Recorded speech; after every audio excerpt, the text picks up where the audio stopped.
Markle is squaring up to the question of her life, the crucial question on which her entire future depends. And this is it. Can she recover from her devastating 8,000-word shredding in the current edition of America's most respected glossy magazine, Vanity Fair?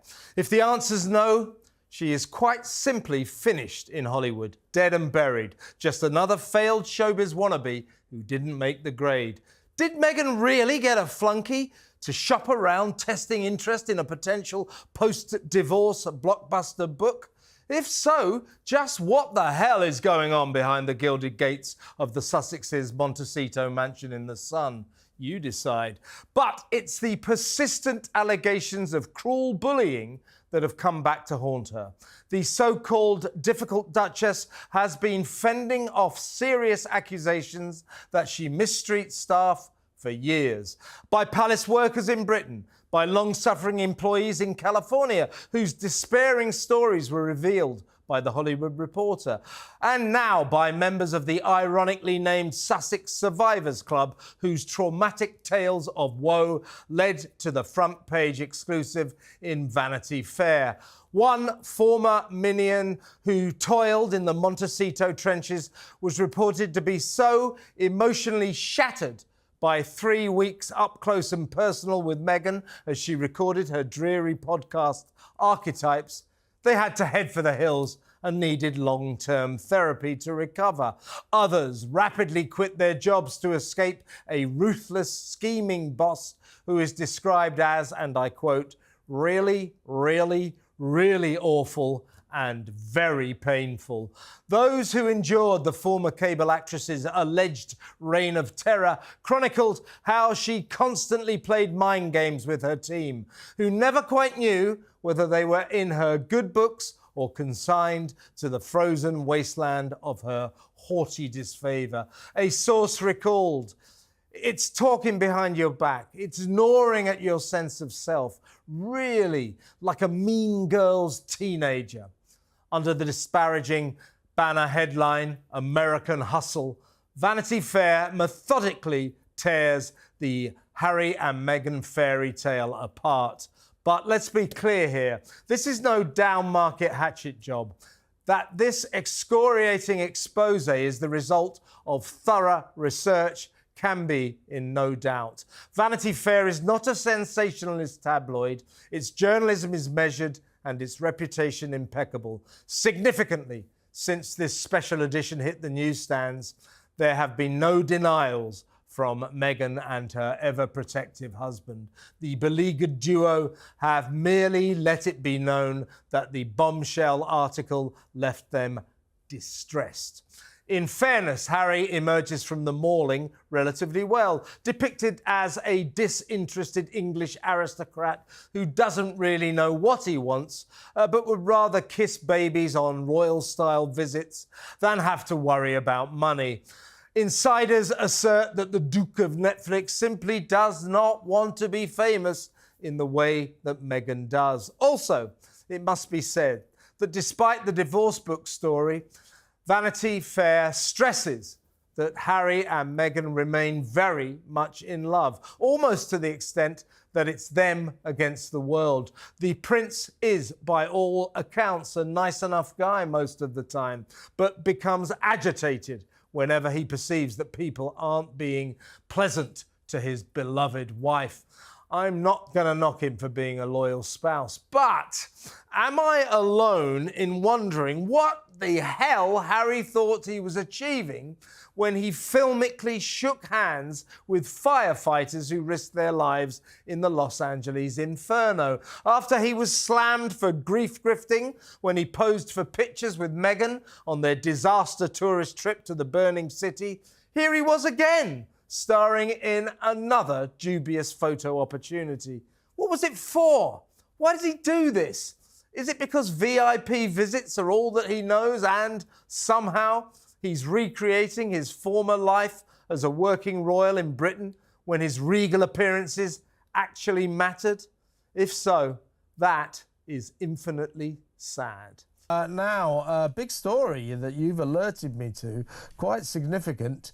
We have been talking now for a good week now about the ramifications of this demolition job in Vanity Fair magazine, a magazine that basically shattered the image that Meghan Markle wants to promote, wants to put out there, that she's a wonderful person and everything's going brilliantly and their marriage is very happy. It just took it all and ripped it to shreds. It's a very excoriating article that calls her a terrible bully at work, that reduced one poor staff member to such a state they had to take a prolonged period off and go to therapy. That's how bad a boss she is. Now, honestly, Kevin, why can't Prince Harry just offer them a free membership to Better Up?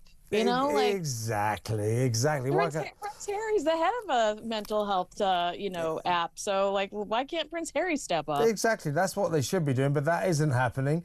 But anyway, Vanity Fair, as we've discussed before, very much the Bible of America's glossy magazines, the best or the top magazine in America, and has severely criticised Meghan Markle and to an extent Prince Harry as well. Now, the fall off from this has involved partly, we think, the postponement of the release of her Netflix cooking show with Love Meghan. But now, this is the story you've alerted me to, it looks as if her podcast series, Archetypes, which was coming back thanks to the provider Lemonada, has now been postponed as well. That has been called off, we think probably because of all the nasty things that are being said in Netflix, that Lemonado perhaps think maybe people don't want a podcast series from Meghan after this Vanity Fair article. What are your thoughts? I mean, Meghan announced her Lemonada podcast deal in February. That is almost a year ago, and we haven't seen any original content from her since then. Lemonada redistributed her Archetypes podcast and opened it up to other podcast streaming networks, so it was no longer exclusive to Spotify, which also makes you wonder how much Harry and Meghan truly pocketed from Spotify, since they don't have any exclusive content that remains on the platform from them. So those millions of dollars that were initially hyped up, I don't think that that's the truth. And Vanity Fair even says the $100 million that was teased over Netflix is significantly more than their source at Netflix said Harry and Meghan are actually receiving. It's Hello Magazine that is reporting that her Lemonada podcast episodes have been postponed in the same way that Love Meghan on Netflix was postponed, with Meghan expressing her desire to focus on the needs of those affected by the wildfires. Could this just be an excuse? Yeah, sure. let's just unpack that now. The reason, apparently, for all these delays is that she needs to focus on helping those affected by the wildfires. Really? Really? You mean you think that the victims of the LA inferno couldn't get by unless Meghan's giving it her full attention? This is delusional nonsense, isn't it? It's, it's not like Justine Bateman is asking Meghan for her help or support. I mean, we know that much. I do think that they were probably knocked on their feet, knocked off their feet, not only by the Vanity Fair article, but by the truly negative reaction that Meghan's trailer has received on YouTube. 91% negative when it comes to the reactions, a thumbs down, over 100,000. I mean, the number's much higher than 100,000, but over 100,000 thumbs downs on YouTube, and the comments are just the most vicious thing I've ever seen. So I would not be surprised if she wanted to take a step back and re-edit. Perhaps somebody's taking in some of this feedback and going, if you are this much disliked, if you are considered this snooty woman in millions of dollars worth of jewelry in someone else's kitchen, and you're not relatable, we need to do a full cleanse of not only the podcast but potentially the Netflix series as well. Yeah, I think what we're talking about here is the potentially big companies like Lemonada and Netflix, they're looking at this fallout from the Vanity Fair article, and also, as you say, from Meghan and Harry's controversial visits to the LA fire scene, where they were criticised by many Angelino residents as grief grifters, disaster tourists and tragedy vultures. You know, Kinsey, as well as I do, the reaction in LA to them turning up for photo ops to sift through the wreckage of the fires was very, very poor. So I think that it's fair to assume or to conclude that these big companies, Netflix and Lemonada, are thinking this is not the time to release material fronted by Meghan Markle. I think they want to let the dust settle for a while. So it's not looking good for her, is it? And Lemonada has the ability to do that, because it's been a year since Meghan announced that she was with Lemonada, and there's been no movement. Similar to American Riviera Orchard, we have this conversation all the time about this very bizarre PR strategy that I believe is driven by Meghan Markle, of hurry up and announce, and then absolute silence for months, if not years at a time, when it comes to that actual product or project coming to fruition. I've worked in PR for years, and never in my life have we advised anyone to, it's a work quietly, announce when it's ready to go. It's not deep tease, because it looks like they are so chaotic. They look like they are unorganized, inconsistent, and I would hesitate to work with them, because it just seems like there's no method to the madness. Now, we talked last week, didn't we, about the fact that their book deal, Harry and Meghan's book deal, they were reported to have a big book deal on the table. That seems to have just completely disappeared. Add that to the fact that With Love Meghan has been kind of delayed in a kind of emergency way as this terrible publicity descends on Meghan.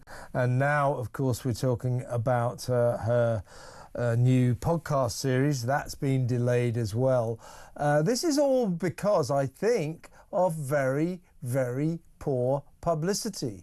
Nobody wants to release a book or a podcast or a TV series when the star of it is the recipient of an avalanche of very bad publicity. The bad publicity is, first of all, we keep hearing her say, I care so much for the families, the people of Los Angeles. Well, she doesn't care much about her own family, does she? Hasn't spoken to her dad for what is it now, 4 years? Doesn't speak to 6 years, is it? Doesn't speak to her brother, doesn't speak to her sister, so they've been ruthlessly cut off. Oh my gosh, I think it's actually 8, Kevin. 8 years. 8 here. So people don't trust her happy, smiley, lovely image. They don't trust that. And also they now believe 100% that she is this most awful bully to the people who work for her. Hollywood Reporter, that publication, respected publication, said last year in September that she was the boss from hell. They spoke to 12 people who worked for Archant, who said that she was a tyrant in high heels who reduced grown men to tears and was prone to having tantrums at 5 in the morning. They denied this and said, it's just somebody with an angle. Oh, you're right. And now we've got Vanity Fair basically repeating the same allegations, only even worse, that she was so bad people had to go to therapy. So people around Tinseltown, around America, around Hollywood are just thinking this woman is a bully. She's bad to her staff. She doesn't treat her staff rightly. So she is the recipient of an avalanche of bad publicity, and all her projects are stalling because of it. I want to make this point. You know, Harry and Meghan, they really tried to dismiss the bully allegations and the way that they just really are disrespectful in the way that they communicate, making people feel very small. They tried to dismiss that by saying that that was a smear campaign developed by British tabloids. So yes, when the Hollywood Reporter and Vanity Fair and The Wrap and Puck, when all of these outlets are reporting similar stories, it totally destroys their theory that it's just the bitter British public. Also, we were contemplating canceling the Oscars over these fires, and the Oscars said, you know what, actually, let's just go ahead and do it. I mean, it makes no sense to me watching people walk down a red carpet in $6,000 dresses knowing that they have nothing to go home to. But to me, it says that Netflix and perhaps Lemonada need to make edits to this content because based on the feedback, they are not confident in their client and they know that people are going to reject the content. So they're taking a month. They push it back by over a month. That's plenty of time to make changes. Yeah, and With Love, Meghan doesn't come out until March the 4th. Now, another angle to this is that, of course, Harry continues in his crusade against particularly the British tabloids, the red top papers here. You know, he says he's a dragon slayer who's going to bring them down to size. And the word is that because Meghan needs good publicity right now, she's not getting much, but she sort of wants the papers to look upon her in a little bit more of a friendly light, that she kind of wants Harry to stop this war with the newspapers so that she can forge a better relationship with them in order to publicise her projects a little bit more, in a little bit more of a positive way. That's an interesting line, isn't it? Okay, I've heard 3 different scenarios here. A Royal Rhoda reporter told me that they heard that it was Prince Harry's attorneys that really put the pressure on him to settle his last suit. You're correct. Sources close to Meghan Markle have told People magazine that Meghan is eager to settle all of these lawsuits because she feels like it's their only way to move forward. She doesn't want to, quote unquote, live in the past. And she is in desperate need of positive publicity because she wants to be a commercial entity. She wants you to buy her pots and pans. She wants to be on the cover of magazines. She doesn't want you to loathe her. But then my favorite scenario is the associate editor of the Daily Telegraph, Camilla Tominey, who asked in the paper if Prince Harry potentially settled this last suit because he didn't want to rattle the cage of President Donald Trump. She said that perhaps Prince Harry was fearful of leaving the United States to participate in the trial, as it would have been too easy for the Trump administration not to let him back in. And that, while hypothetical, and Camilla's got great contacts, though. That, while hypothetical, is my favorite version, but I believe that it's probably Meghan's act of desperation. You don't go to Us Weekly magazine to solve your problems if you are not so desperate. I'll tell you. And she wants people to like her. But the last question, she does, and good luck with that, Meghan, with the publicity you're receiving right now. Last question to you, Kinsey. When do you think we might see American Riviera Orchard, her lifestyle site, opening for business on account of her having launched it last March? So we're coming up for not that far off a year, and it still hasn't happened. Do you think it'll ever happen? If it is, a lot of outlets, including the Daily Mail, have reported that it's supposed to come out along with her Netflix series so that the Netflix series can promote some of the products on the website. If that's the case, then you're right. 365, like it's a whole year. A year. I personally think it's always going to struggle. But her problem is, as I say, she looks very toxic right now, thanks to The Hollywood Reporter and Vanity Fair. She's a toxic individual. Hollywood hates toxic individuals. So, listen, we still need to discuss the fallout from Vanity Fair. I mean, it really does seem to have brought Meghan's showbiz ambitions to an abrupt halt. So we'll do that in a little while. We also need to discuss the reopening of the case against Harry in terms of his American visa, because now there's a new president, the Heritage Foundation, the think tank in Washington, which has been pursuing this case in the court, saying we need to see the prince's visa application, because either he told the truth, that he's a drug taker, that he takes cocaine, cannabis and magic mushrooms, in which case, why was he ever allowed into America? Because that's against the rules.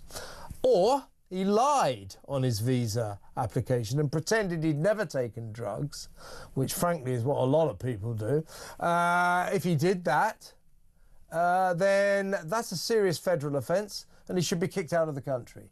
Now, of course, Joe Biden, being he's ever so humble, you know, he sort of kowtowed to Harry and said, oh, he's safe, he can stay here forever because he's a member of the royal family. How does that fit in with the American dream? You're not supposed to look up to aristocrats. We don't, even in Britain, so why would Americans?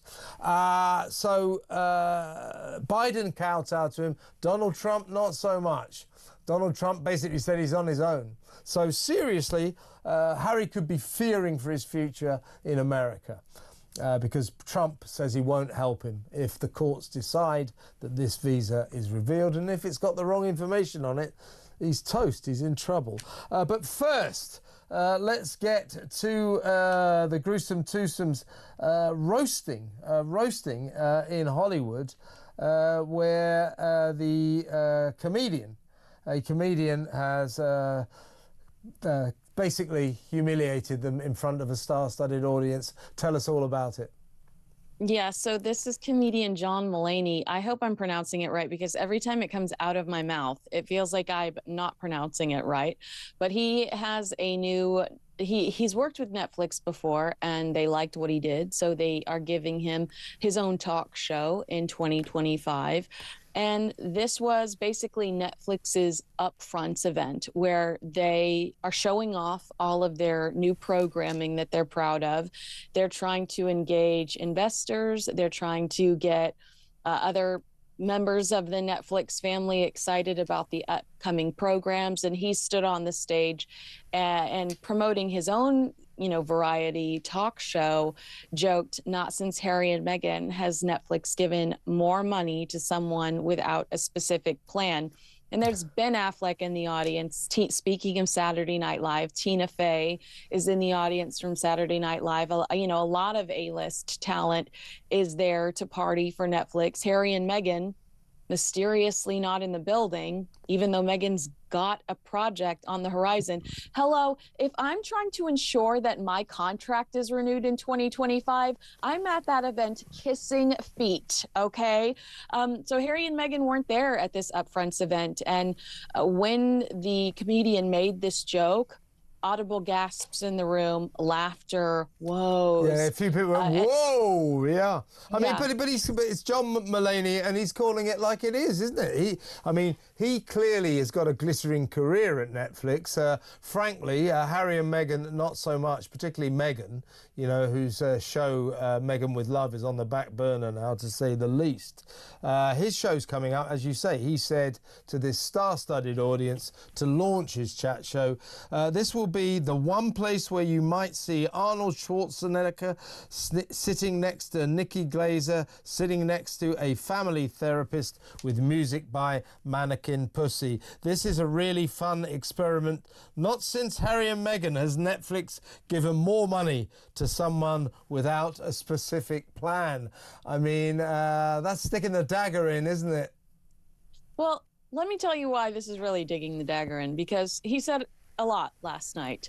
But if you look at the headlines that were generated from this Netflix event in the trades, you and I know it's inside baseball to a lot of people, but you and I talk about this all the time. When we reference how relevant a mention in the Hollywood Reporter is to Harry and Meghan, it's because agents are reading it, producers are reading it, entertainment investors are reading it. It's people that they are desperate to attract, people that they want to work with. And when you look at media from the event that happened last night at Netflix, in Variety, who gave Meghan Markle a glossy cover right after the death of Queen Elizabeth II, The Hollywood Reporter, Deadline, all of these people, the quote that they pulled, their headlines are related to Harry and Meghan taking another punch. And so that is why this is relevant, because here they are yet again, the butt of the joke. And they are being humiliated in front of people that they're so desperate to get them to take seriously. And they're not going to if they continue to get kicked around the way that they do. Because don't forget, Joe Coy made I think it was at the Golden Globes, made a very similar joke, like eye to eye with the guy from Netflix, saying that, Harry and Meghan were given an ungodly amount of money for producing very little and not knowing what they were doing. Yeah, well, that's for damn sure. We'll get to Harry in a minute. Let's talk about Meghan. I've just recorded my smash hit show, What Just Happened. And, my usual sparring partner, the guy I have a punch up with every week, Simon London, who's a bit of a Harry and Meghan fan. But also like a total cuddle bug. We can't all hate him, okay? Yeah, he's not a great enemy because he's quite likable, but he does come out with some real old crap. So, but he's a big Harry and Meghan fan. And I said to him this, I said, look, you know how showbiz works, right? You can bob, you can weave, you can duck, you can dive, but in showbiz, but in the end, mud sticks, the poison sticks, and she's become toxic. Now, the reason she's toxic is everybody now believes she is the bullying boss from hell, and they don't like it. Now, to trace this back, she was first accused of being a bully to palace staff when she was a frontline royal here in Britain. Catherine. Yeah, she did, and she made Kate, the Princess of Wales, cry at one point, allegedly. Well, I think it's probably true. It was a row about a bridesmaid dress, wasn't it? And anyway, so that was all sort of denied. The Queen actually ordered an official external investigation, the results of which have never been revealed or published. Before they were published, the gruesome twosome hightailed it to Canada and then down to your neck of the woods, California, and the rest is history. So they arrived with that, the spectre of that hanging over them, that she was a bully to palace staff. Which she was able to say was a smear campaign because the British tabloids were racist and out to get. Exactly, racist smear campaign. So that was the denial there. She comes to America, Montecito. The Hollywood Reporter last September comes up with this massive investigation. I think it was 12 members of staff, 11 former members and one current member, calling her a tyrant in high heels, prone to 5 a.m. tantrums, who reduced grown men to tears. So that was, the very respected publication. People in Tinseltown going, hang on a minute, there's something wrong with this woman. They deny it. She denied, this was sort of... An article in Us Weekly magazine. Yeah, saying, oh, these are people with an axe to grind. They've got an angle, no, not true, not true, not true. Now, as we now know, 8,000 words in the current edition of the American Bible of magazines, Vanity Fair, saying that there it is, American Hustle, that she's such a bully that she reduced one member of staff to having to go into long-term therapy. Many more said they had to quit, traumatised by the way she treated them. Now, this time, no denial, just Harry and Meghan are distressed. The point is, you can get away with it once. You might just be able to wriggle out of it twice. Third time, unlucky. Hollywood has now decided she is toxic, and I would suggest that's why Netflix have delayed her lifestyle show, Meghan with Love, until March the 4th. Because of the bad publicity, and that's why Lemonada have delayed her podcast, the second series of that boring crap, Archetypes, indefinitely, because They think, this is my view, they're corporations, they're cash conscious, they think she's unsellable amid this avalanche of dreadful publicity. She's all washed up in Tinseltown, isn't she? And Penguin Random House, apparently that 4-book deal that we heard about, I believe it was in 2021. What was the word that was used? Dissipated or dissolved? You know, Page 6 reporting that book deal is likely not to see any new content developed from it. So it's a postponed show. It's a potentially like you're suggesting potentially forever postponed podcast. And where's book number 2 of this 4-book deal that we heard about? And it wasn't actually the Hollywood Reporter. The Hollywood Reporter was a complete out of nowhere slap in the face, but remember it was the Wrap. That's right, the podcast, right? There was Puck, but there was the Puck podcast.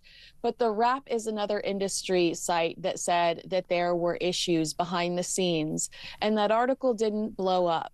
But when the Hollywood Reporter article came out, then everybody started to reference the Wrap article, going, okay, well, can she say going forward that this is a UK tabloid smear campaign when now 2 American industry outlets are reporting that she's difficult to deal with behind the scenes or collaborate with?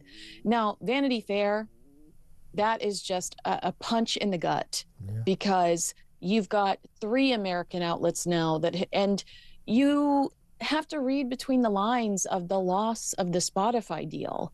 You know, if you are a joy to work with, people figure it out. And they were happy to cut Harry and Meghan off after 12 episodes and a very bizarre Christmas special. And Harry and Meghan brought them a lot of PR, mostly negative, but a lot of public, they got a lot of ink out of that relationship. They continue to. So I do think that, I don't know where she goes from here, because people have already made up their mind about her. You can't show up and kick around the ashes of Pasadena and think that everybody's going to change their mind about you. People have determined that she's a troublemaker and she's not very kind. Yeah, and the latest sort of the straw that might have broke the camel's back, I think it was actually Vanity Fair. But to make matters worse, when they both turned up sifting through the ashes of fire-ravaged Los Angeles, basically walking through people's homes, there they are. It's actually puke-making looking at that. A photo op at the expense of poor LA. Shocked locals, furious locals. A lot of them, my friends, I've spoken to them. The general feeling was that these 2, as Justin Bateman said, disaster tourists. They were also called grief grifters and tragedy vultures. People were appalled by that. She didn't get the memo. She went back another day. He then went to visit a fire station. They just don't get it. People don't want to see you there. It's not right. It's all wrong. Now, meanwhile, Vanity Fair also said that Harry has now just lost all interest in Meghan's pursuit of fame and fortune in Tinseltown. He just wants to go on royal tours and kiss babies and shake hands. He's lost all interest. And she wants him to stop his sort of war against the tabloids, his legal war. But more to the point, he's got his own legal problems now with the Heritage Foundation relaunching its bid to have his US residency application made public. And I would say in Trump's America, this time that legal case is likely to succeed. We'll get to see his visa application, and if he lied on it, Donald Trump said he won't help him. That could mean he gets kicked out of America. And Niall Gardner said he was going to encourage Donald Trump to deport him. Yeah, the Heritage Foundation sued the Department of Homeland Security to force the release of Prince Harry's visa records. A judge sided with DHS, and we assumed that was the end of it. But thanks to these court documents we saw a few months ago, we know that the Biden administration privately submitted secret documents to the judge before he made that decision in their favor. And the Heritage Foundation, this is what we're going to see February the 5th, is demanding that judgment be vacated and not only Harry's visa case be re-examined, but the Heritage Foundation wants to see once unsealed the private correspondence between Biden's DHS and the judge. So the lawyers for the Heritage Foundation and the Department of Homeland Security have been ordered by the judge to meet at a federal court in Washington, D.C. next Wednesday. So plenty of content for us to talk about next week, I imagine. There always is, Kinsey. And let me tell you, as someone who once did this, let me tell you why a lot of British people head to your fine country, because they're sick to death of this kowtowing, forelock-touching class system that saturates this country, that we're supposed to look up to the ginger whinger just because he's a member of the royal family, just because he's an aristocrat. And the reason that people like me go to America is because that kind of class structure is un-American. You do not look up to people just because of who their parents are. And yet Joe Biden pursued that un-American course of action, giving the ginger whinger, just because he's a member of the royal family, special treatment. Un-American, that, wasn't it? Well, yeah. I'm going to say, like, perhaps Joe Biden looked at him and saw a little Hunter in there somewhere. You know what I mean? Yeah, he gives his son special treatment. Might as well give Harry special treatment as well. Might as well. I'm surprised Harry didn't get a pardon on the way out, if I'm being honest. You're so right, yeah. Everybody else did. Yeah, maybe Joe will come back from beyond the presidential grave, and just as Harry's about to get kicked out, he'll go, I'm pardoning him. No, Joe, you can't pardon any more people, even though you've pardoned your entire crime cartel family. Go away, and by the way, don't give $50 million worth of condoms to any more foreign countries. How about what was that about? I was horrified. I was like, really? That's where my tax dollars are going? Yeah. I also saw, when you were talking about people fleeing to my country, how, I don't remember who said it over there, but somebody in your neck of the woods said that using the term like two-tier justice system is racist. And I don't think so. I think it's okay to recognize that people are getting special treatment. Yeah. There are, before Donald Trump got back into the White House, there were people that were here illegally that had better insurance than I did. And I'm struggling to pay insurance. You know what I mean? So it's okay to make those. It's okay to make those. We'll call. If you suspect, we have two-tier policing here. Different treatments for people of colour, ethnic communities, and white people. We definitely have that. Joe Biden, two-tier justice, special treatment for Prince Harry. Over here, we just say two-tier policing. That's wrong. We've been told by our Home Office, Department of Home Security, that for thinking that we're right-wing extremists. Oh, really? Yeah. Okay, then. All right, then. I'm a sucker for a flashback. So today, let's reminisce about Us Weekly's January 2024 cover story, Inside Prince Harry and Meghan Markle's Hollywood Comeback, Year of Redemption. Exclusive. Wow, that was some positive thinking. Vanity Fair has become the latest media outlet to report Duchess drama between Meghan and her employees or collaborators, reinforcing the wider narrative that Harry and Meghan cause trouble and tears wherever they go. Vanity Fair's scolding comes months after similar reports from The Hollywood Reporter, a PR crisis that inspired Meghan's team to stage a public relations Hail Mary in the form of an article in Us Weekly magazine. No, not Vogue. Us Weekly magazine. What the hell? As Newsweek reported, Vanity Fair's coverage is, however, far more awkward for Meghan. This is in comparison to The Hollywood Reporter, partly because it is a far longer piece, but also significantly because it demonstrates just how ineffective the Us Weekly counterattack actually was. Shortly after the Us Weekly story was published, Harry and Meghan's publicist, Ashley Hansen, no idea if she's related to the Hansen brothers, but that would be awesome, left the Sussexes company Archwell. At the time, Hansen was the 19th person to quit working for Harry and Meghan full-time, igniting further speculation around the work environment that the Sussexes provide. While Page Six reports, despite her exit, Hansen will continue to work with Harry and Markle as she is taking on the Prince and Suits alum as part-time clients at her Los Angeles-based consulting firm, An article originally published and then deleted by the Times claimed that there was frustration behind the scenes. I mean, was that frustration, considering Us Weekly magazine, the solution to your PR nightmare? Because yikes.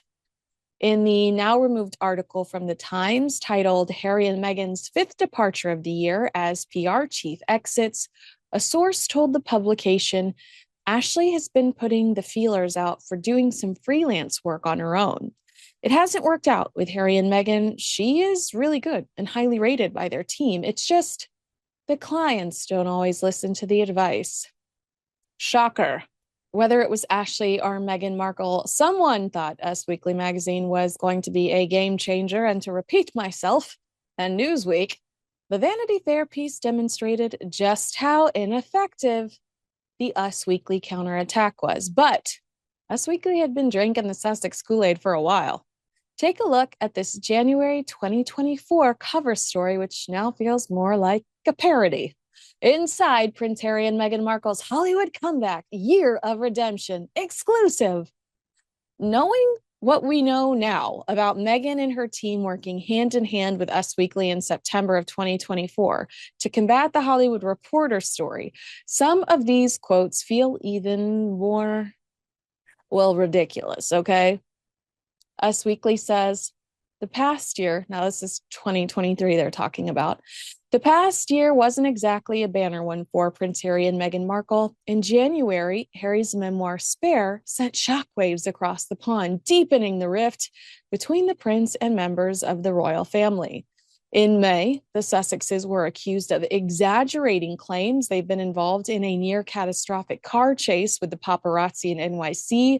And in June, it was revealed Meghan's short-lived podcast Archetypes had been canceled and the couple's partnership with Spotify had been dissolved. An executive at the media company labeled them grifters. That's a nice way to say it because there was an F word in the actual quote. They were mocked on South Park and Family Guy as rumors of money woes and marital tension picked up steam. Before the year was out, they made one publication's list of 2023's biggest losers. It was the Hollywood Reporter, y'all. THR read them like a friggin' book from the jump. Us wrote, but it looks like 2024 is already off to a better start. In mid-December, Harry saw a landmark victory in one of his phone hacking lawsuits against a group of British newspapers. He was awarded $180,000. Sources tell us lucrative offers have been flooding in for him and his wife, and that despite being tested, their marriage is stronger than ever. What lucrative offers? I haven't seen one Del Taco post from Meghan Markle on Instagram. At Meghan. A source told the magazine, Harry and Meghan are in extremely high demand, noting that the duo are being courted for speaking engagements, business collaborations, and entertainment gigs. They're also thinking of moving from Montecito, California to LA to get closer to the action in Hollywood. Adds a second source, Harry and Meghan think 2024 will be the year of redemption. Blink, blink, blink. More like year of detention. These two were MIA in 2024, except for random jars of jam. And what speaking engagements? Are they talking about South by Southwest? That's a panel. I think, to me, I think of a speaking engagement standing on a stage and talking about something bigger than yourself.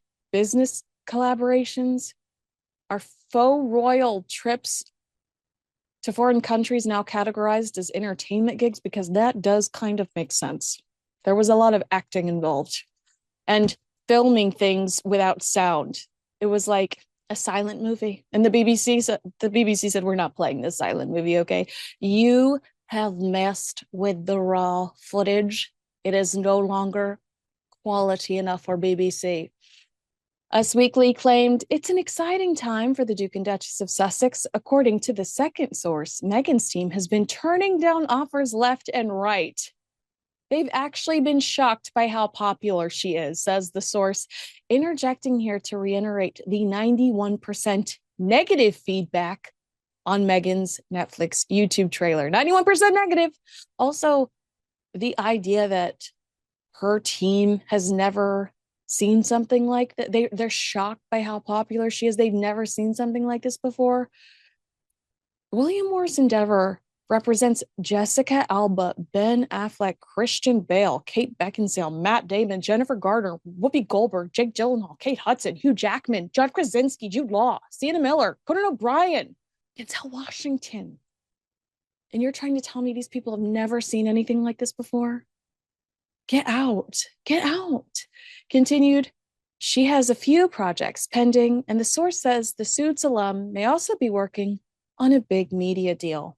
Was that Limonada Media? Because that was not exactly what I would consider big. And by the way, where the hell is it? Time is ticking, okay? If you thought that paragraph was hilarious, brace yourself for this one. The second source says Meghan is being approached about everything from film roles to multi-million-dollar endorsement deals with fashion and beauty brands, but her focus remains on philanthropy and giving back. Think back to that Vanity Fair article where her neighbors complain about how she tries to monetize everything.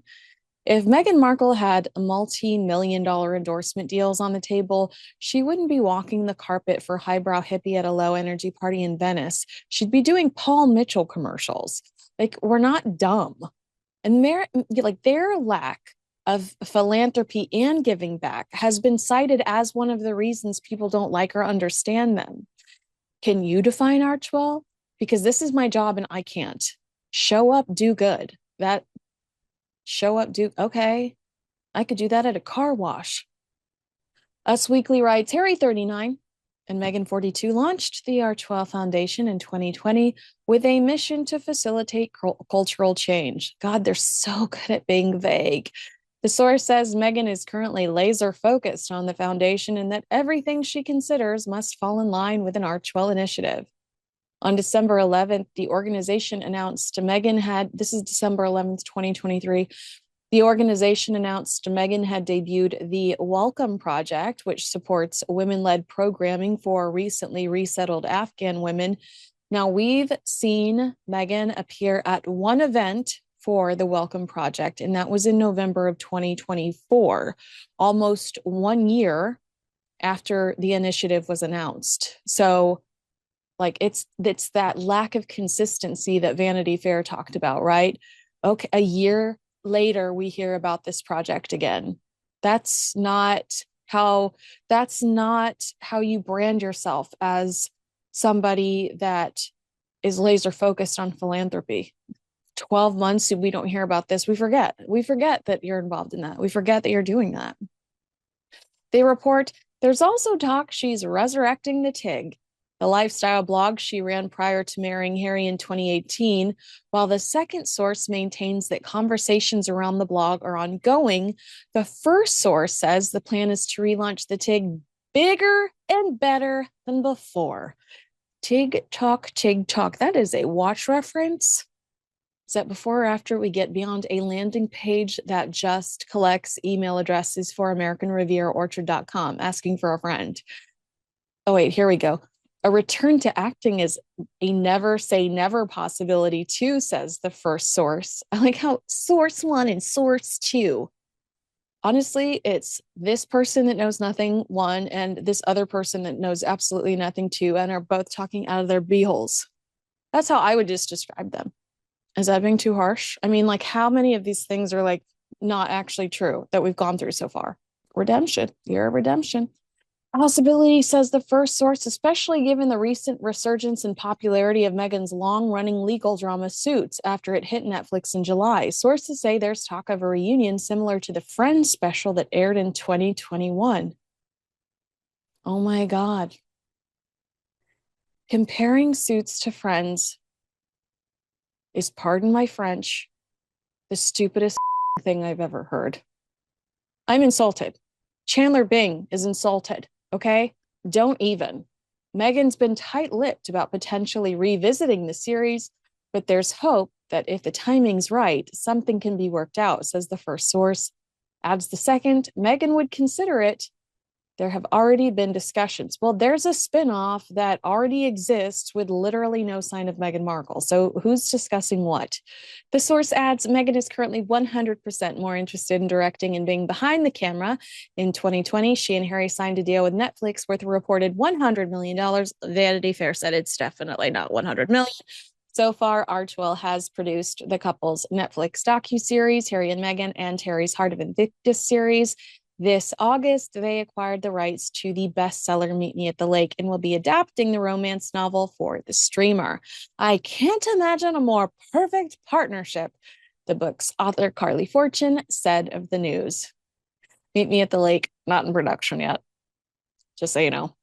Harry is just as busy as his wife with another book on the horizon. He signed a 4-book deal with Penguin Random House, the publisher behind Spare, in 2021. He still has so much more to say, says the second source. If I have to hear any more details about that man's penis, I might sue for emotional distress. P.S. As we reported last week, Page Six says Harry's book deal has quietly dissipated. But back to Us Weekly. Their source clarifies that despite Spare breaking first-day nonfiction sale records for the publishing company, Harry isn't interested in writing another tell-all. Harry and Meghan want to go in a different direction. They've said what they need to say with regards to the royals. The second source says they're moving on. That's funny. The insistence on using their title says otherwise, but I digress. They're both being highly selective about what they say yes to. There's this perception that Harry and Meghan have been snubbed in the entertainment industry, says the first source. But the way they see it, they're choosing quality over quantity instead of grabbing every opportunity that comes their way. You guys, Meghan Markle did a New York Times interview where she referred to herself as a dolphin, promoting a handbag company that pays their employees as little as 10 cents per hour. Those handbags are $700. But no, she's going for quality. Also, I'd argue that negative write-ups in Bloomberg, The Wall Street Journal, The Cut, The Wrap, Hawk, The Hollywood Reporter, and now Vanity Fair doesn't exactly scream a welcome to Hollywood. But what do I know? Not that I'm just like sitting in front of the sign. When they're not working, according to Us Weekly, they enjoy date nights at their $14 million Montecito home and being hands-on parents to Archie and Lily. They try not to rely too heavily on nannies, says the first source. Harry and Meghan spend plenty of time outdoors hiking with the dogs or kicking a soccer ball around with the kids. They also like to host dinner parties at the house and just kick back and binge watch shows. Do you think they're watching Undercover Boss? Wouldn't that be a great episode of Undercover Boss? Archwell. Oh my God. Meghan having to go behind the scenes and listening to all the people that are calling Valentine low behind her back. She's at it again. Poor Valentine Lowe's this is the 6th time you've called me this week. The couple will be spending Christmas at, this is an old article. The couple will be spending Christmas at home in Montecito with friends and Meghan's mom, Doria. They'll be cooking, playing games, and swapping gifts, says the first source. They have a tough time trying not to spoil the kids too much. During a recent event, Meghan told the crowd that despite son Archie's pleas for a pricey camera, he wouldn't be getting expensive photography equipment for Christmas. Oh, I think it's okay to spoil children that have no relationship with any of their living relatives. Treat yourself, baby Lils. Meanwhile, over in the UK, Kate and William will head to the royal family's Sandringham country estate with their 3 kids for some traditional festivities with King Charles III and the rest of the clan. As us previously reported, Harry and Meghan reached out to King Charles to wish him a happy birthday in mid-November, but sources say the relationship between Harry and the other royals, including Prince William and Princess Kate, remains strained. There's no communication, says the second source. No Sherlock. According to the first source, Harry was pleased he connected with his father, and he and Meghan want to have more contact with the royal family as 2024 unfolds. They're hoping things heal with time. How wickedly delicious to read something so fraudulent, knowing that the Sussexes purposely worked with this publication months later. I mean, does it not just blow your hair back to read some of that stuff and be just who wrote this garbage? Year of Redemption? I mean, is it the same source that did the Markle Sparkle Page 6 article? Real talk. Are these the same peeps? Because that Year of Redemption didn't really work out for him, did it? We also have a new president, and there have been discussions for about maybe a year now of the potential of Donald Trump becoming president. And if so, would Prince Harry would his visa status be in jeopardy? Now Gardner, who's the director of the Heritage Foundation, recently told the Daily Beast that he will personally urge Donald Trump to deport Prince Harry if it is shown that, Prince Harry lied on his immigration application. Duncan, what do you say about that? Do you think that's too far-fetched to imagine? Do you think Prince Harry's smarter than to lie on his immigration application? Well, it would be lovely to have a look at that original application, because in his book Spare, he talked about magic mushrooms, cannabis, cocaine, and I can't imagine he listed that on his application to come and live in America. So it does beg the question, where was he honest? Was he honest in his application, or was he honest in his book? And I know that I think most people believe that what he said in his book was probably far closer to the truth. Richard Fitzwilliams, I've seen you discuss this before. What do you think the odds are of, personally, I'm like, well, he's over here renaming the Gulf of Mexico. I feel like he has other priorities right now. But what do you think when it comes to the idea of Prince Harry being deported? Well, of course, it's the sort of thing that makes news. I mean, the very idea conjures up a world whereby, British prince and, well, Meghan, in theory, princess or duchess or whatever you want to actually call her, being removed. If one is removed, the other will surely follow, and their children, obviously, to Canada, one must presume. Donald Trump, I understand, has eyes on making Canada the 52nd state, but I think that will take some time. I think the whole thing is fantastical, but I do think I do think his arrogance as such in Spare, and it was interesting with Vanity Fair's take on it, was that basically he was out of his depth and didn't realize what he was doing. My thought on this, it was known that he'd had problems with drugs years ago. Had that been either brushed aside in the book or maybe given a cursory mention? I realize there was controversy as to how this was leaked to the press, and the fact that Prince Charles was supposed to have taken him to a rehabilitation centre, and it didn't necessarily happen in that order. That is a different issue. The problem with Spare is that he just wrote whatever came into his head. So on security, 24 Afghans he takes out. It's rather like pieces on a chessboard or words to that effect. That doesn't help security. To the international laughingstock when it comes to penile frostbite and losing his virginity. So he thinks he can talk about this and literally talk about it, because of course what we all know, the interviews he gave, especially the interview with Dr. Gabor Mate, is this very, very considerable detail into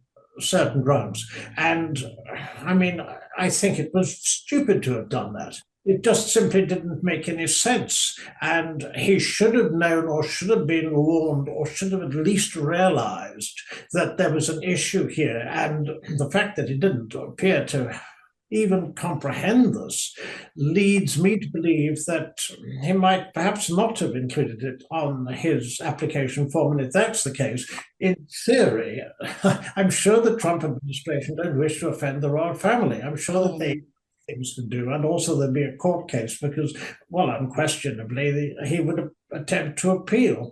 But Trump is not exactly the most predictable of characters. So, who knows? It's going to be something that the Heritage Foundation is going to bring up again. And if it did go anywhere, can you just imagine it? It's almost like a sort of comic strip. What would South Park make of it?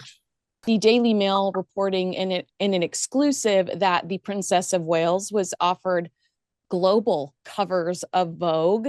Now, they claim that Anna Wintour, the magazine's editor-in-chief, notorious, never see the woman without her big shades on, has invited apparently a personal appeal is how they described it, to the Princess of Wales, asking her if she would like to appear on multiple covers of Vogue, where she could choose her own photographer, be in charge of her own fashion choices, and decide whether she wants to grant them an interview or not. I mean, I think that they're willing to just have her gorgeous face on there. I don't even think they'd pressure her for an interview.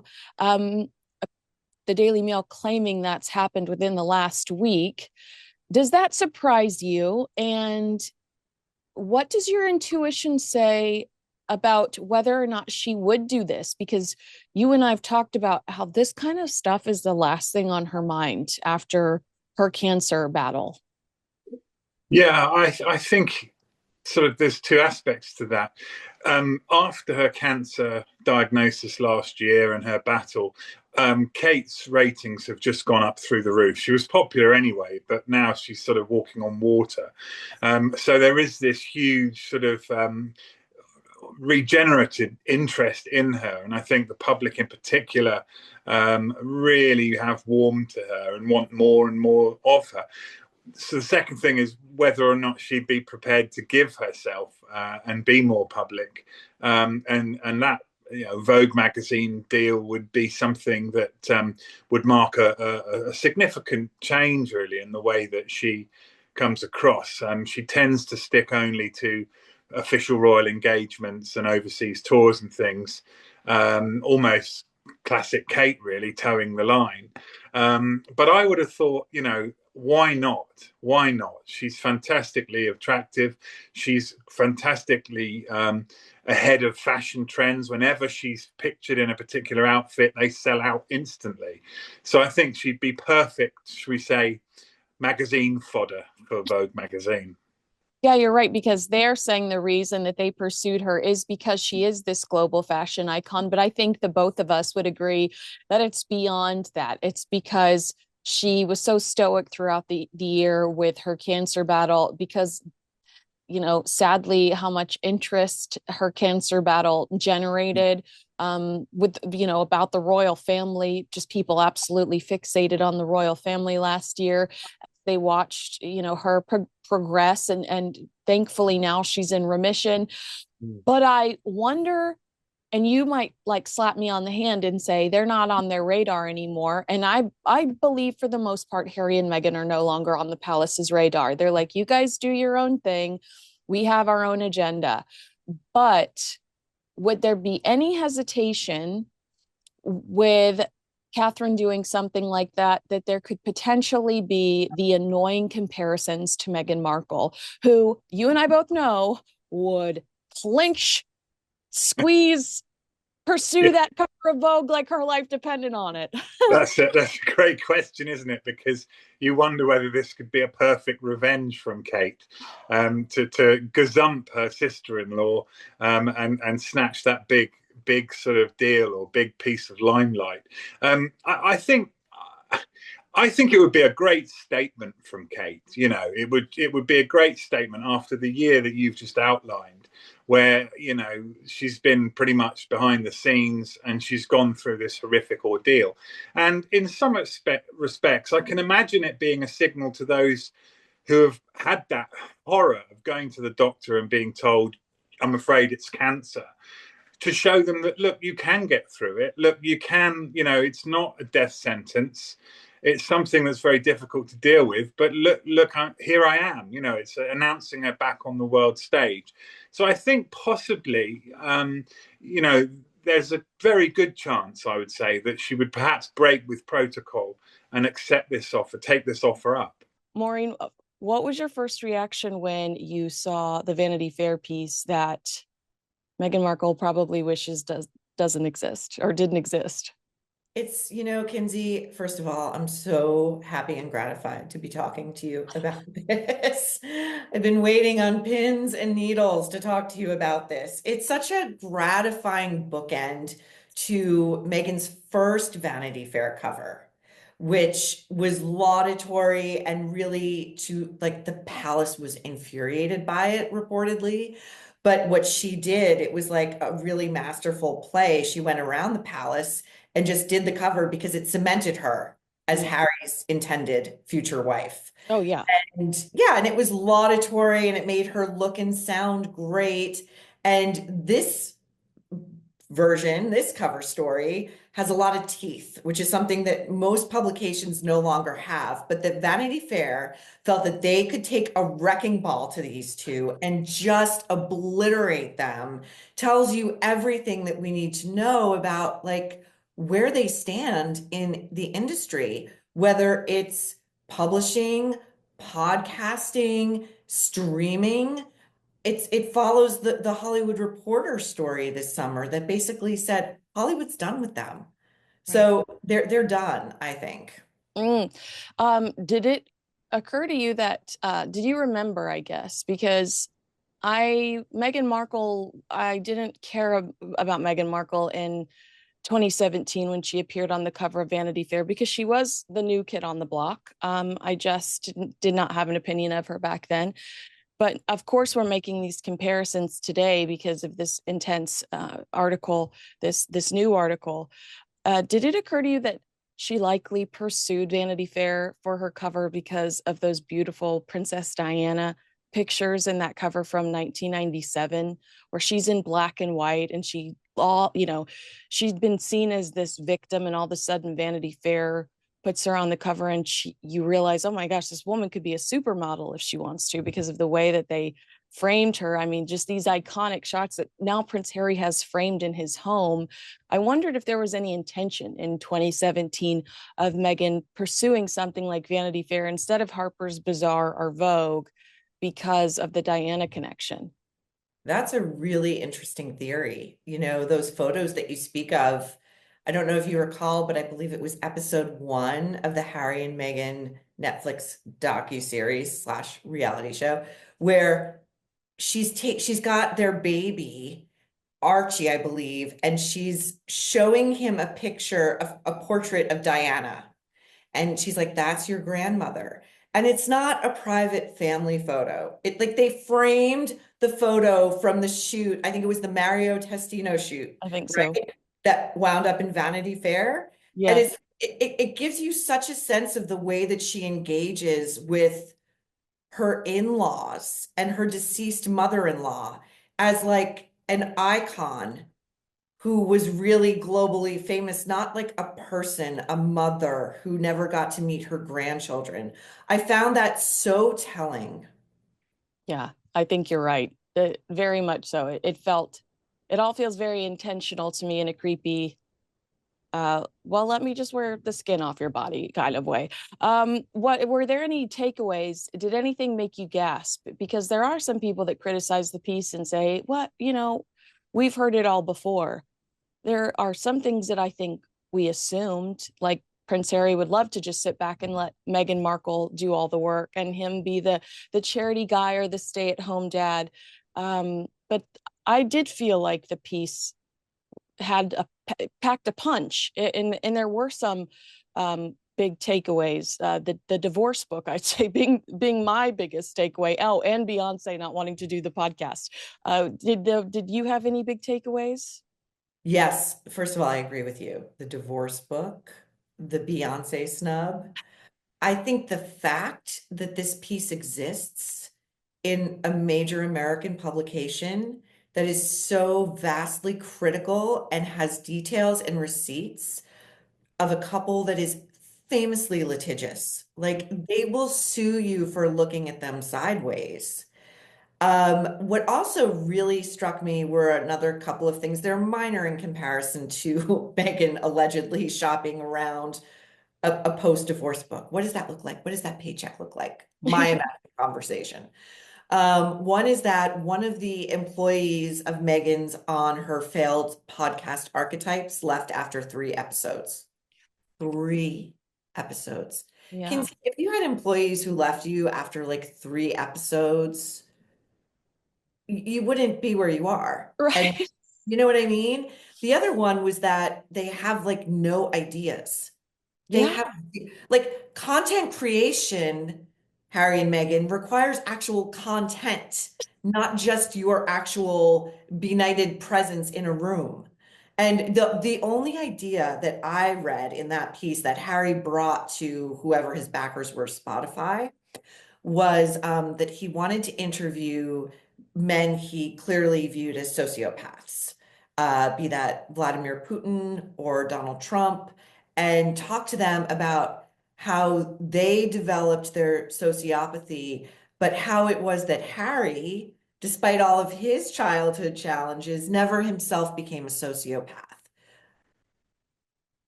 I would kill to see the faces of the executives in the room at Yeah. that meeting. When they mention that Spotify pitched to him, well, why don't you review Coco's and talk to your friends over Coco reviews? I was like, that honestly, that's more, I can see that more than Prince Harry sitting down with Donald Trump. Okay, like I mean, yeah, but that smacks to me also of the desperation these executives had with coming up with something that might be palatable to a prince of the blood who is automatically going to be like, why am I here? Why am I in this room? My wife dragged me in here by my dog leash. It sounds like a less toothy version of Hot Ones, right? Oh yeah.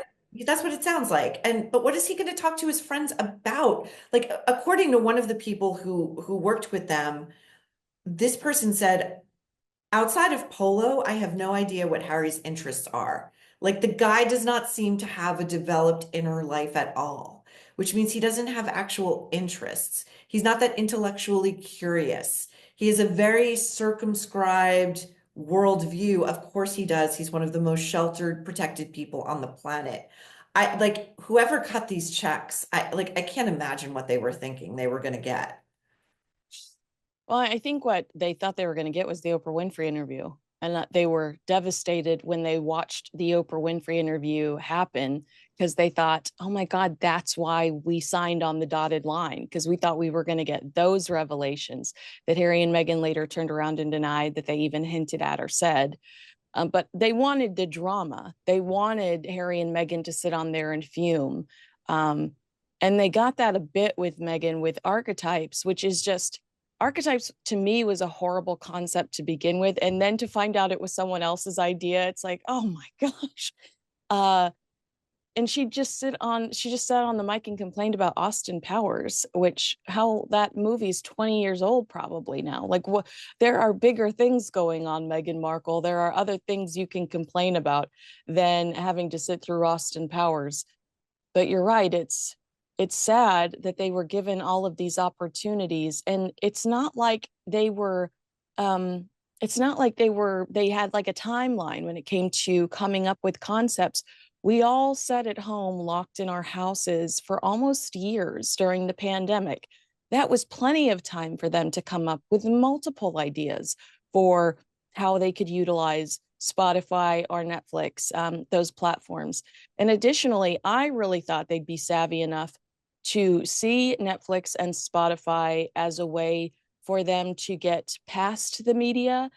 If they would have produced a regular podcast that subtly gave updates on their lives, then the tabloid gossip isn't as powerful as it is with them keeping their mouths shut all the time. You know what I mean? If Meghan was on a podcast every week and said, it's Archie's first soccer game this week or whatever, then I think that the tabloids don't have the power that they do in telling Harry and Meghan's story for them. Am I giving them too much credit? Probably. I think maybe you might, I say this to many people, you're not the first. I think you might be a more generous person than I am when it comes to your take on these two. You have to think about the money they were given. And again, I don't believe they were given a check for $100 million. That was all conditional on what they produced. I'm sure it came in installments.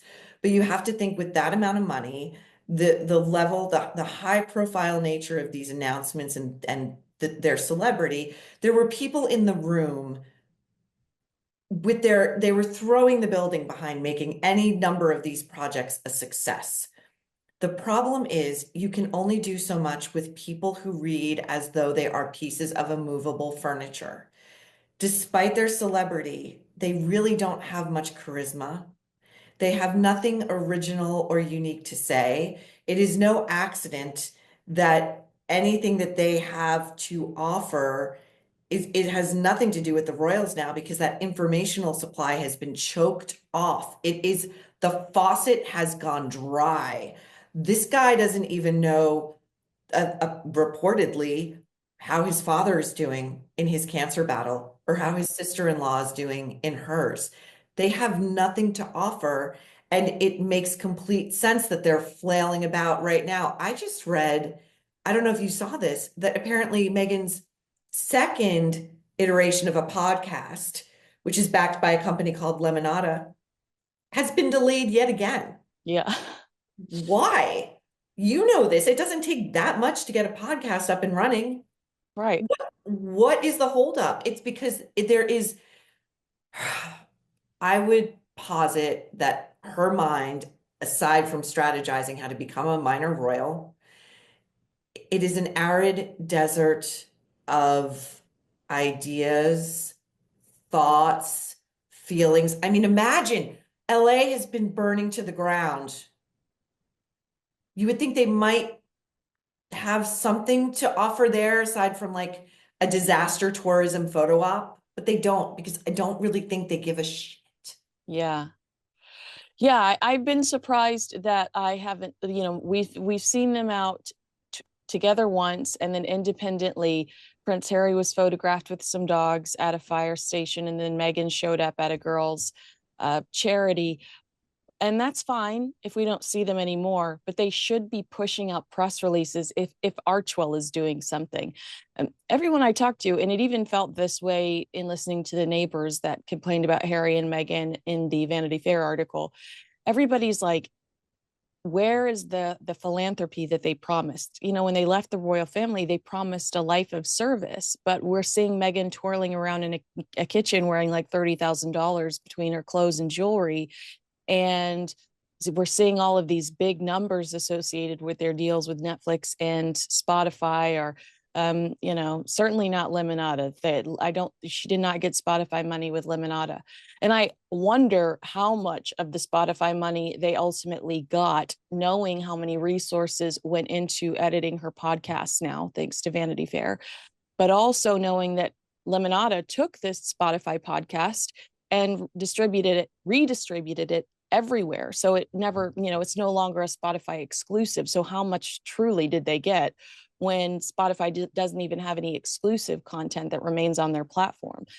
So yeah, I think that their work ethic is totally questionable. I think that they don't trust anyone, so it's impossible to collaborate.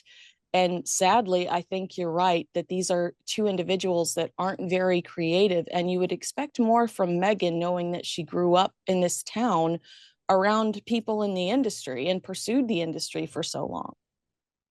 You might, but we often forget, prior to Suits, her big break was as the suitcase girl on Deal or No Deal. And she was always sort of trying to depict herself as being a humanitarian, a global citizen. Her interests were more lofty than what one would lower themselves to be if one were simply in pursuit of some cheap fame.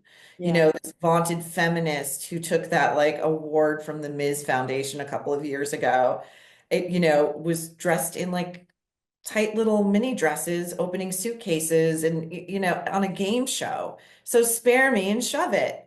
Yeah. Well, they also say too, and I wonder if this is if she inherited the great reputation that Trevor Ingleson had, her ex-husband, who is a producer. He was a hustler in the best sense of the word. He would be reading scripts in showers. He just was very ambitious. Really? Yeah. I mean, that sounds intense. Yeah, like he's very, very ambitious. And how do you read a script in a shower? Do you have to like laminate every page in plastic? I How do you do that? I don't remember how the story was told. I think one of my friends who knew him and Meghan said like he'd be like reading scripts in showers, reading them in the car. Like he was just very, very ambitious. And I think in town when they were married, and certainly when she got Suits, she inherited kind of like this, oh, it's Trevor is so ambitious, and things are going to happen for him. So I think they assumed she was similar, when in reality, I think she was with Trevor, hoping that he would help her get where she wanted to be. And every once in a while, he would throw her a bone and give her a role, but it wasn't the role she wanted. Every once in a while, I'm like watching one of his movies, and there she kind of pops up in the background or something, and I'm like, oh. But I do wonder if perhaps the word on the street was, when she first arrived on the scene, was that she was going places because of something that he helped create, an image that he had helped create. But I'm sure that he might say otherwise today. Remember when he was shopping and sold that show to Fox about a man whose wife leaves him for a prince, and then that show just quietly disappeared? Like, Fox never made the show. I forgot about that. Yeah, I'd love to know what happened there. I've heard that basically because he married a woman that her family has so much money, he doesn't want the drama. You know, he doesn't need the drama. They just are comfortable financially, professionally, and he doesn't want to attract any negative attention because he's got babies now. But Trevor, SOS. We want details. We're begging you, please. It's so funny, Kinsey, that you say that, because I also know someone who knows Trevor, and this person told me that Trevor's been offered a lot of money numerous times to tell his version of the story, and he never has and he never will. And when you talk about the sort of reputation by proxy that Meghan maybe inherited, or, you know, was sort of given the halo effect of, I also think about her dad, who is a veteran, an Emmy-winning lighting director, who doubtless helped open some doors for the daughter who will no longer speak to him, Yeah, for the remember crime General of Hospital. invading her privacy, the privacy that she and Harry have repeatedly invaded of the royals and themselves. But that's a bridge. Like, this is why people can't stand her. Yeah. Everyone recognizes a hypocrite, a phony, a fraud, a self-righteous ingrate when we see one. We don't like them. And if you recall, how can we? You know, after the Oprah interview, I didn't realize it at the time, but I was I felt like a very lone voice when I wrote a column, like just ripping it to shreds, as full of what I saw as lies, falsehoods, exaggerations. I got tarred as a racist. Oh, I know. That was a difficult time. You're right. I know. Well, listen, I survived because Yeah. I'm not, but now to see like the bulk of public opinion like behind this like everybody seeing what we're seeing, it's incredibly satisfying. Oh my gosh, that's so funny. Can I ask you, there was this piece in there about how a stranger spoke to, I mean, I don't know if they were a stranger, somebody, one of the Vanity Fair sources spoke to Prince Harry at an event, and they said that they didn't feel like he'd absorbed the gravity of what he'd done when he sold millions of copies of a tell-all book about, you know, a family that's notoriously guarded, that he kind of played dumb when they said, have you talked to your family? He said, no, I hope I talk to them soon, or something like that. Do you think he really was that dumb to assume that he could do this and they were just going to welcome him back into the fold? I mean, I guess Fergie has never been critical of the family. I mean, other than like talking about Diana giving her warts when they shared shoes. I feel like that's as negative as he got. But Fergie's never been critical of the family. She humiliated the family and somehow found her way back in the fold, and never fully. Prince Philip couldn't stand her. But do you think he looked at that and thought, there's plenty, I can get away with stuff. Look at Fergie. I don't understand how he truly thought he could write about his balding brother assaulting him in a kitchen, which I don't believe that was as intense as he says it was. I think Harry is just a very sensitive young man, old man. But It's do you kind of think hot? I kind of like it. Like William, like coming from William, yeah. kitchen, I like it. Do you think that Prince Harry was really ever that stupid? I mean, I don't think you can be that dumb. This is what I think, and I don't necessarily think I would ascribe it to stupidity.